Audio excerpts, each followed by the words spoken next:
ભગવાન જ્યારે કોઈ પાસેથી કંઈક લે છે ત્યારે તેના બદલામાં કંઈક અનમોલ જરૂર આપે છે અને આ વાત આજે સુરતમાં એક દીકરીએ સાચી સાબિત કરી છે. સુરતની એક એવી પ્રેરણાદાયક દીકરીની વાત જે આંખોથી દુનિયા જોઈ શકતી નથી પરંતુ પોતાના આત્મવિશ્વાસ અને કોકિલ કંઠથી હજારો દિલ જીતી રહી છે. આ દીકરીનું નામ છે વૃષ્ટિ પટેલ. આંખોથી ભલે દુનિયા ન જોઈ શકે પણ જાણે માતા સરસ્વતી તેના કંઠમાં વસે છે. તેમના અવાજમાં એવી મધુરતા છે કે સાંભળનાર મંત્રમુગ્ધ થઈ જાય. ખાસ વાત એ છે કે વૃષ્ટિ કોઈ પર નિર્ભર રહેતી નથી. પોતાના દૈનિક કામથી લઈને અભ્યાસ સુધીનું દરેક કાર્ય તેઓ આત્મવિશ્વાસથી જાતે કરે છે.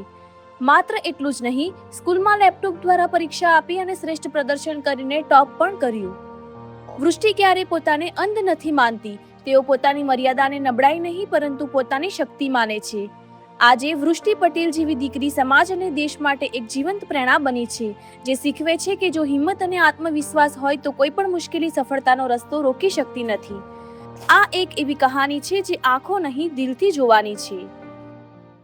मनमोहन मूरत तेरी प्रभु, मनमोहन मूरत तेरी प्रभु, मिल जाओगे आप कहीं ना कहीं, मिल जाओगे आप कहीं ना कहीं, यदि चाह हमारे दिल में है, यदि चाह हमारे दिल में है, तो तुम्हें ढूंढ ही लेंगे कहीं ना कहीं, तुम्हें ढूंढ ही लेंगे कहीं ना कहीं, मनमोहन मूरत तेरी प्रभु.